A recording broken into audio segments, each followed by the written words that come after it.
നമസ്തേ നമസ്തേ നമസ്തേ. ശ്രീ മഹാദേവൻ നിങ്ങളെല്ലാവരും അനുഗ്രഹിക്കട്ടെ. എല്ലാ ഗുണങ്ങളും ഐശ്വര്യങ്ങളും സമൃദ്ധികളും എല്ലാം ശ്രീ മഹാദേവൻ തരട്ടെ. നമുക്ക് ഈ ആഴ്ച പറയാമെന്ന് വെച്ചാൽ തുലാക്കൂർ നക്ഷത്രങ്ങൾ, അതായത് ചിത്തിര, ചോതി, വിശാഖം നക്ഷത്രങ്ങളുടെ ഫലങ്ങളെ പറ്റിയാണ് ഈ ആഴ്ച നമ്മൾ പറയുന്നത്. എന്തായാലും സന്തോഷസ്ഥിതിയാണ് ഈ നാളുകാർക്ക്. സന്തോഷങ്ങൾ അനുഭവിക്കാനുള്ള അവസരങ്ങളൊക്കെയാണ് ഈ നാളുകാർക്ക് ഈ സമയത്ത് വരുന്നത്. ഈ മണ്ഡലാസത്തിൽ ധാന്യമായിട്ട് ബന്ധപ്പെട്ട് അഭിവൃദ്ധി ഉണ്ടാവും. ഈ നാളുകാർക്ക് ചിത്തിര, ചോതി, വിശാഖ നാളുകാർക്ക് ധാന്യം ആയിട്ട് ചിന്തിച്ചു കഴിഞ്ഞാൽ പല വിധത്തിൽ അഭിവൃദ്ധി ഉണ്ടാവും. തൊഴിൽ രംഗം, അവർ ചെയ്യുന്ന അവരുടെ കർമ്മം, എന്ത് തൊഴിലാണോ നോക്കുന്നത് ആ രംഗത്ത് മെച്ചപ്പാടുണ്ടാവും. അതിനകത്തുള്ള സാധ്യതകളൊക്കെ വർദ്ധിക്കും. സംരംഭകരാണെങ്കിൽ ആ സംരംഭങ്ങളൊക്കെ വിജയിക്കും. അങ്ങനെ അവർക്ക് കുറച്ചും കൂടി മേൽഗതി ഉണ്ടാവും. ഇപ്പോൾ തൊഴിൽ തടസ്സം നീങ്ങി അവർക്ക് അഭിവൃദ്ധികൾ വന്നു ചേരും. അങ്ങനത്തെ ഒരു അവസ്ഥയുണ്ട്. പിന്നെ പറയുകയാണെങ്കിൽ കുടുംബത്തിൽ സമാധാനം സന്തോഷമൊക്കെ വന്നു ചേരും. ഐക്യത വരും.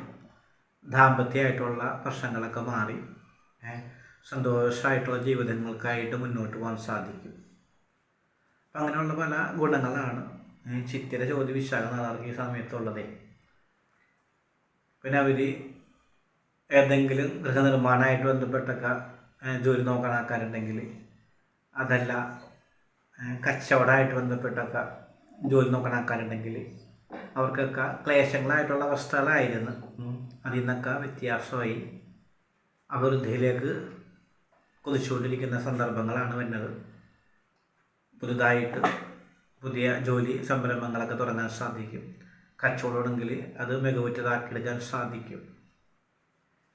അതുപോലെ തന്നെ ആരെങ്കിലുമൊക്കെ സാമ്പത്തിക ഇടപാടുകൾ നടത്തി നമുക്ക് തരാതെയുള്ള പണങ്ങളുണ്ടെങ്കിൽ അവയെല്ലാം കിട്ടാനുള്ള അവസ്ഥകൾ, സാഹചര്യങ്ങളൊക്കെ വന്നു ചേരും. നിരവധി ശത്രുക്കളുള്ള ആൾക്കാരാണെങ്കിൽ ആ ശത്രുക്കളൊക്കെ ക്ഷയിക്കും. അവർക്ക് നമ്മൾ ഉപദ്രവിക്കുന്ന ആ മനസ്സൊക്കെ അവരുടെ മാറും. നമ്മളോട് സ്വരമയോടെ നിൽക്കാനുള്ള മനസ്സൊക്കെ അവർക്ക് വരും. അങ്ങനെയുള്ള ഗുണങ്ങളുണ്ടാവും. വിവാഹ കാര്യങ്ങൾ നോക്കുന്ന ആൾക്കാർ, ചിത്തിര, ചോതി, വിശാഖം നക്ഷത്രക്കാർ വിവാഹാദി കാര്യങ്ങൾ നോക്കണമെങ്കിൽ വിവാഹങ്ങൾ ഉറക്കാനും നല്ല നല്ല വിവാഹാർജനകൾ വരാനൊക്കെ പറ്റിയൊരു സമയമാണിത്.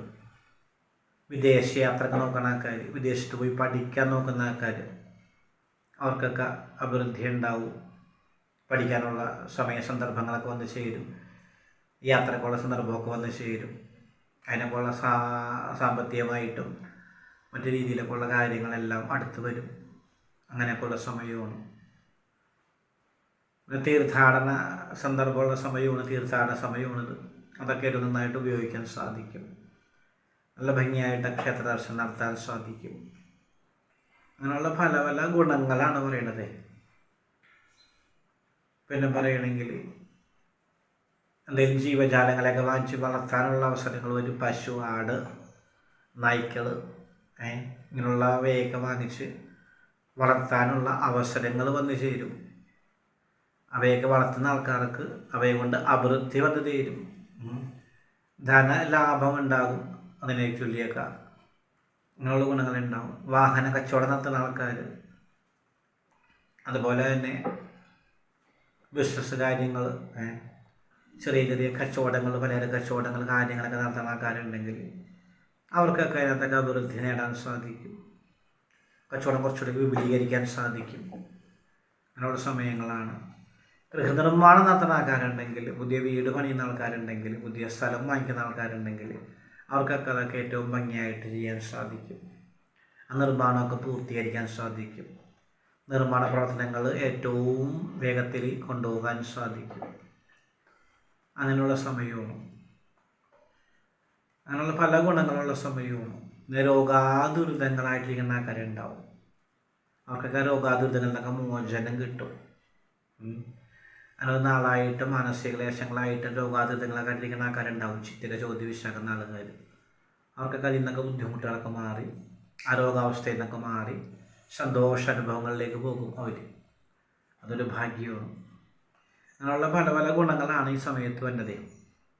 അങ്ങനെയുണ്ട്, പല പല ഗുണങ്ങൾ വന്ന് ചേരുന്ന ഒരു സമയമാണ്.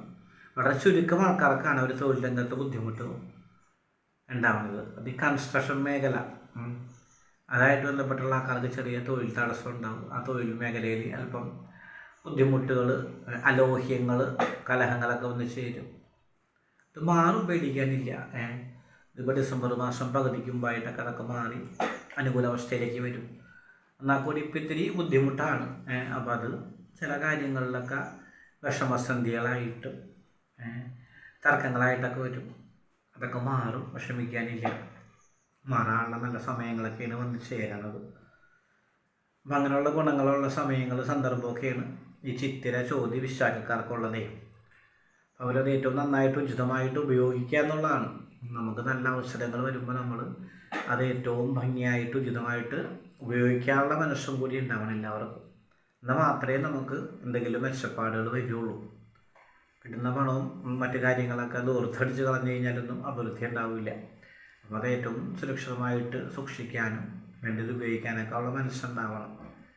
ഇനി ഈ നാളുകാർക്ക് ബുദ്ധിമുട്ടുള്ള ആൾക്കാരുണ്ടെങ്കിൽ, ഈ ചിത്തിര, ചോതി, വിശാഖക്കാർ ബുദ്ധിമുട്ടുള്ള ആൾക്കാരുണ്ടെങ്കിൽ മഹാദേവന് കുവളമാല, അഷ്ടോത്തര മന്ത്രാർച്ചനയെ കരുതി പ്രാർത്ഥിക്കുക.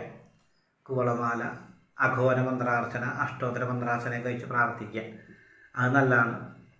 അതുപോലെ തന്നെ ദുർഗാദേവിക്ക് ശാന്തി ദുർഗ മന്ത്രാർച്ചന കഴിച്ച് പ്രാർത്ഥിക്കുക. അത് നല്ലതാണ്. ദുർഗാ ഭഗവതിക്ക് ശാന്തി ദുർഗ മന്ത്രാർച്ചന കഴിച്ച് പ്രാർത്ഥിക്കുക. അത് ഇവരനുഭവിക്കുന്ന ബുദ്ധിമുട്ടിൽ നിന്ന് മോചനം കിട്ടാൻ നല്ലതാണ്. ഗണപതി ഭഗവാന് പാൽപ്പായസം നിവേദിച്ച് പ്രാർത്ഥിക്കുക.